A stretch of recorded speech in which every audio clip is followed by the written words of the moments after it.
বিসিবির দায়িত্ব পেয়ে ব্যস্ত সময় পার করছে তামিম ইকবালের অ্যাডহক কমিটি। নীতি নির্ধারণী পর্যায়ে আনা হচ্ছে নানান রদবদল, সাবেক ও বর্তমান ক্রিকেটারদের দেয়া হচ্ছে অগ্রাধিকার।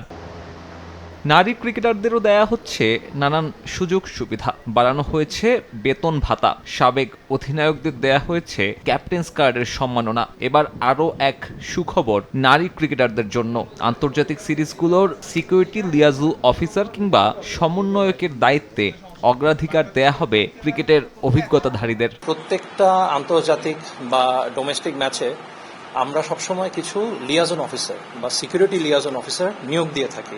সবসময় আমরা এসএলও নিয়োগ দেওয়ার ক্ষেত্রে পুরুষদেরকে দিয়ে থাকতাম, কিন্তু আমরা এখন একটা পাইলট প্রকল্প হিসাবে একটা প্রজেক্ট চালু করেছি বিসিবি সিকিউরিটি বিভাগ থেকে, যে নারী ক্রিকেটাররা বা ক্রিকেটের সাথে যে নারীরা জড়িত ছিল, সেটা হোক আন্তর্জাতিক বা বিভাগীয় বা লিগ হিসাবে, তাদেরকে আমরা এখন পাইলট ফেজে এসএলও হিসাবে নিয়োগ দিচ্ছি।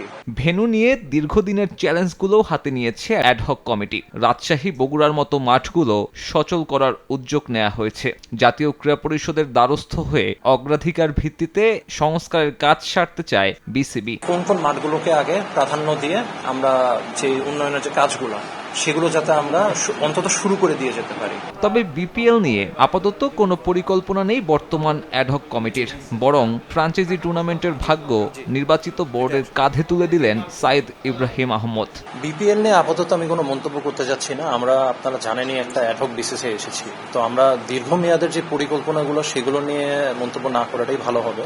কিন্তু কিছু উন্নয়নমূলক, কিছু সংস্কারমূলক কাজ আমরা শুরু করে দিয়ে দিতে যাচ্ছি। জুনের প্রথম ভাগে অনুষ্ঠিত হবে বিসিবি নির্বাচন। সাব্বির মিথুন, সময় সংবাদ।